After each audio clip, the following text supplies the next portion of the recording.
पुणे में भारत और इंग्लैंड के बीच चौथा टी20 मैच खेला गया। यह चौथा टी20 मैच भारत ने जीता और इसको जीतते ही भारत ने सीरीज को अपने नाम कर लिया, यानी कि यह सीरीज भारत जीत गई।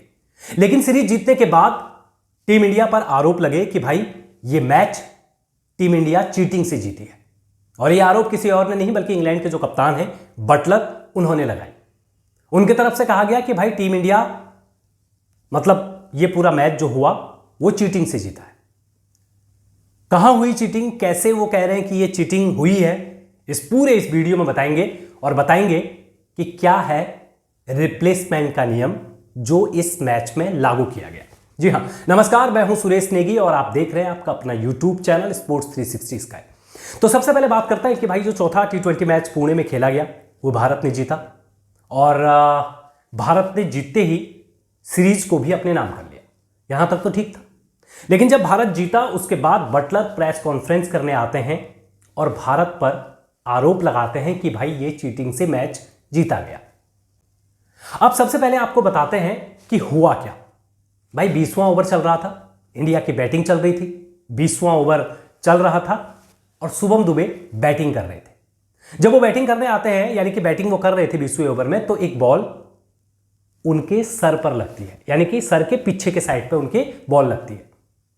जिसके बाद फिजियो ग्राउंड पर आते हैं और उनको देखते हैं और देखने के बाद हालांकि फिजियो चले जाते हैं और फिर शुभम दुबे 2 बॉल और खेलते हैं। उसके बाद 20 ओवर खत्म हो जाते हैं। लेकिन जब फील्डिंग करने के लिए टीम इंडिया उतरी तो फिर शुभम दुबे ग्राउंड पर नजर नहीं आए, बल्कि उनके जगह में हर्षित राणा ग्राउंड पर नजर आए सबको। दैट मीन्स शुभम दुबे को रिप्लेस कर दिया गया था हर्षित राणा से। अब आपको इसके पीछे का पूरा नियम बताता हूं कि होता क्या है। एक्चुअली में हुआ ये कि भाई शुभम दुबे के जो सर में चोट लगी, प्रोटोकॉल के हिसाब से अगर देखें तो कोई भी अगर बॉल, अगर किसी भी प्लेयर के अगर सर पर बॉल लगती है तो वहां पर फिजियो उसको कंसर्न करता है, फिजियो उसको देखता है और जब फिजियो बोलता है कि नहीं भाई आपको नहीं खेलना चाहिए, तो उसके बाद जो टीम के कोच होते हैं, टीम का जो आपके कप्तान होते हैं, वो जो आईसीसी मैच रेफरी होता है उससे परमिशन लेता है कि भाई हमारा एक प्लेयर चोटिल है, उसके जगह में हम इस प्लेयर को खिलाना चाह रहे हैं। जब आईसीसी का मैच रेफरी जो होता है वो जब परमिशन देता है तब कोई भी मतलब टीम का कोई भी प्लेयर के साथ दूसरे प्लेयर का रिप्लेसमेंट किया जाता है। तो ऐसे में टीम इंडिया ने भी जो आईसीसी मैच रेफरी है उनसे परमिशन लिया, शुभम दुबे के बारे में बताया और परमिशन लेने के बाद उनको यह भी बताया कि भाई हम शुभम दुबे के जगह में हर्षित राणा को खिलाना चाह रहे हैं। तो फिर हर्षित राणा वहां पर आपको खेलते हुए नजर आए और जब हर्षित राणा ने खेला तो फिर आपको भी बताया कि भाई हर्षित राणा ने एंड द मोमेंट अच्छे विकेट निकाले, 3 विकेट उन्होंने निकाले और ऐसे टाइम पर निकाले जहां पर इंग्लैंड थोड़ा सा दबाव डाल रही थी टीम इंडिया पर। यहां तक तो ठीक हो गया और इंडिया इस मैच को जीतने में कामयाब रही, मतलब जीत गई ये मैच। लेकिन जीतने के बाद बटलर प्रेस कॉन्फ्रेंस करने आते हैं और बटलर कहते हैं कि ये टीम इंडिया ने चीटिंग करी है क्योंकि कहीं से भी ये रिप्लेसमेंट जस्टिफाई नहीं करता है कि भाई शुभम दुबे की जगह में हर्षित राणा को आना चाहिए था। एक्चुअली में मैं आपको बता दूं कि यहां पर होता है जब किसी प्लेयर का रिप्लेसमेंट अगर किया जाता है तो वो होता है लाइक फॉर लाइक, यानी कि जैसा प्लेयर चोटिल हुआ हो उसी टाइप का प्लेयर आपको रिप्लेस करना होता है। तो इसीलिए बटलर कह रहे थे कि यह चीटिंग है। बटलर ने कहा कि या तो शुभम दुबे हर्षित राणा की तरह फास्ट बॉलिंग कराते हैं, इसीलिए शुभम दुबे की जगह में हर्षित राणा को लेके आए, या फिर हर्षित राणा शुभम दुबे की तरह फास्ट बैटिंग करते हैं इसलिए वो आए। इसीलिए यह कहीं से भी लाइक फॉर लाइक का रिप्लेसमेंट नहीं था।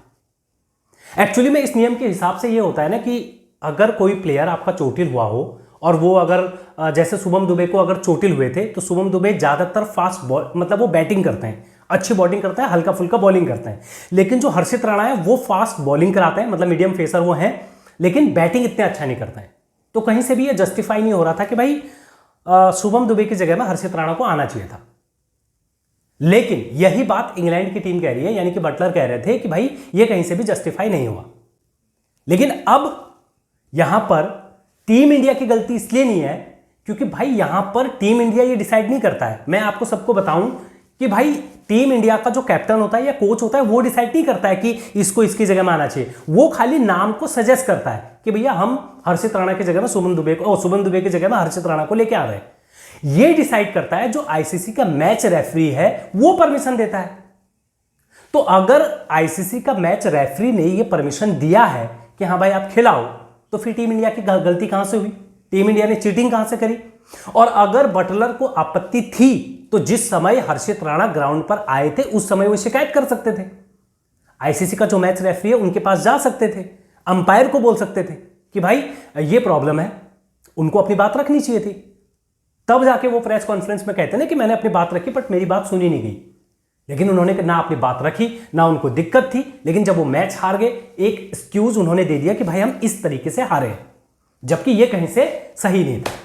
अब यहां पर दूसरी बात ये आती है, सेकंड थिंग यहां पर ये आता है कि अगर हर्षित राणा की जगह में, शुभम दुबे की जगह में अगर team India like for like का अगर कोई रिप्लेसमेंट उनको लाना ही था तो अगर वो किसको ला सकते थे? उनके पास ऑप्शन थे या नहीं थे?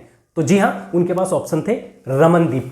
रमनदीप इस टीम में थे और रमनदीप को वो शुभम दुबे के साथ रिप्लेसमेंट कर सकते थे। क्यों? क्योंकि रमनदीप भी फास्ट बैटिंग करते हैं, हल्का फुल्का बॉलिंग करते हैं। शुभम दुबे भी फास्ट बॉलिंग करते हैं, मेनली उनका बैटिंग है और हल्का फुल्का वो बॉलिंग करते हैं। तो ये सारे आरोप लग रहे थे। हालांकि इस पर अलग अलग मत हर किसी के हैं। आकाश चोपड़ा, जहीर खान, इन्होंने भी कहा है कि भाई इंडिया का ये रिप्लेसमेंट कहीं से भी जस्टिफाई नहीं करता है कि बोथ आर सेम, है ना। और सेकंड तरीके से अब जो बटलर हैं इंग्लैंड के कप्तान, उनको इंग्लैंड का ही एक पूर्व जो प्लेयर है माइकल वॉन, उन्होंने नसीहत देते हुए कहा है या उन्होंने कहा है कि भाई अगर इंग्लैंड की टीम भी इस सिचुएशन में होती तो इंग्लैंड की टीम भी वही करती जो टीम इंडिया ने किया है। तो उनके हिसाब से टीम इंडिया ने कुछ गलत नहीं किया है। तो ये सारी चीजें यहां पर आ रही है, इसीलिए ये पूरे मैच में बवाल भी हो रहा है। लोग कह रहे हैं कि भाई टीम इंडिया ने चीटिंग करी है। मेरे हिसाब से टीम इंडिया ने अगर चीटिंग करी है तो फिर आईसीसी का जो मैच रेफरी है वो किस काम का है? उनको डिसाइड करने दो ना भाई। तो टीम इंडिया पर पूरा ब्लेम लगाना मुझे लगता है कि कहीं से भी जस्टिफाई नहीं है मेरे हिसाब से। मैं नहीं कह रहा कि भाई दैट इज गुड या फिर that is bad, but according to me ये डिसीजन आप आईसीसी का जो मैच रेफरी वहां पर हैं उन पे छोड़ो, वही डिसाइड करते हैं। और अगर उन्होंने परमिशन दी है कि भाई शुभम दुबे का रिप्लेसमेंट हर्षित राणा होगा, तो मुझे लगता है कि ये तो फिर सारा विवाद ही खत्म हो गया। फिर तो आप कल को कहोगे कि भाई अंपायर भी तो इसीलिए होता है ना ग्राउंड पे, जब कभी वो आउट दे देता है तो फिर दैट मींस आउट का मतलब आउट होता है ना। आप ये तो नहीं कहते ना कि भाई आउट नहीं था, कहते हो लेकिन कर कुछ नहीं सकते ना। तो ऐसे ही यहां पर जो आईसीसी का मैच रेफरी है उसने अगर परमिशन दी है, उनके हिसाब से अगर सही है तो दैट इज फाइन, उसमें क्या गलत है भाई। हम मैच जीत चुके हैं और सीरीज अपने नाम कर लिया है, तो मुझे लगता है कि अब इन बहानों का कोई फायदा नहीं है, विवाद का कोई फायदा नहीं है। ये पूरा रूल था, ये मैंने आपको बता दिया है। और मैच रेफरी का यहाँ पर मेनली काम होता है, तो उन्होंने अपना काम किया और मुझे लगता है कि ये कहीं से भी गलत नहीं है। फिलहाल इस वीडियो में बस इतना ही। अगर आपको ये वीडियो पसंद आई हो तो लाइक करें, सब्सक्राइब करें हमारे चैनल को। तब तक अपना ख्याल रखें और देखते रहें स्पोर्ट्स 360 स्काई। नमस्कार।